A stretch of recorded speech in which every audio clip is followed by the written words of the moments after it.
Unapozizungumzia klabu ambazo zinazungumzwa zaidi kwenye midomo ya watu kwa hivi sasa, unaweza ukaizungumzia klabu ya Simba Sports Club ya Tanzania, moja kati ya klabu ambazo zinapitia misukosuko mingi sana kwenye uongozi hata kwenye matokeo uwanjani. Sasa leo nimekuletea moja kati ya taarifa ambazo nimezipata huko, nimeamua nizifikishe kwako wewe mwanamichezo ambaye unanitazama kwa hivi sasa. Kwanza hakikisha unanifollow, mimi naitwa Kelvin Sige Junior. Bwana, moja kati ya taarifa ambayo nimeona nikufikishie leo na upate nafasi ya kuifahamu ni taarifa ambayo inamhusisha mchezaji wa Vipers ya Uganda na timu ya taifa ya Uganda ambaye kwa hivi sasa yuko kwenye michuano ya AFCON pale nchini Morocco akitumikia timu ya taifa ya Uganda, Alan Okello ambaye alitajwa kuhitajika na klabu ya Simba, lakini kuna taarifa ambazo zimekuja kwa mkanganyiko, ama unaweza kusema zimekuja zinaleta mvutano baina ya pande zote mbili, kwa maana ya kwamba Simba Sports Club wanaonyesha nia ya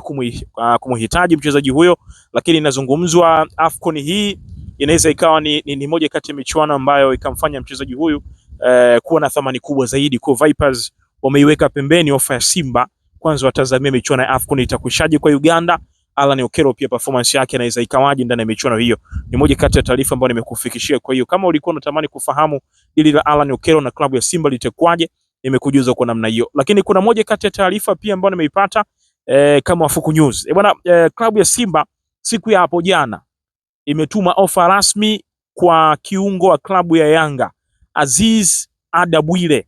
Inazungumzwa mchezaji huyo kwa hivi sasa hana furaha ndani ya klabu hiyo. Ikumbukwe kipindi ambacho Young Africans inaongozwa na mkufunzi Romain Folz ni moja kati ya wachezaji ambao walikuwa wakipata nafasi mara kwa mara, lakini mpaka hivi sasa ujio wa makocha kadha kocha ambaye yuko kwa hivi sasa Pedro Goncalves inaonekana hamuamini mchezaji huyo na ameendelea kupata nafasi wachezaji wengineo. Kwa hiyo kuna nafasi ambayo Simba umeitazama ya kwamba huenda wakapata fursa ya kumsajili mchezaji huyo kwa hivi sasa kutoka ndani ya klabu ya Yanga. Mkataba wa Aziz na Yanga unazungumza ya kwamba anayo nafasi ya kufanya mazungumzo na klabu nyingine itakapofika mwakani mwezi wa 6. Sasa Simba wanamhitaji kwa hivi sasa, lazima Yanga wahusike. Simba watakaa mezani na mtani wake Young Africans kumaliza biashara ya Azizi Ndabwile, mimi sifahamu, lakini yote hayo nitakufikishia yatakapotokea. Mimi naitwa Kelvin Sige Junior, Chamwino Finance, ukiniita hivyo utakuwa hujakosea kabisa.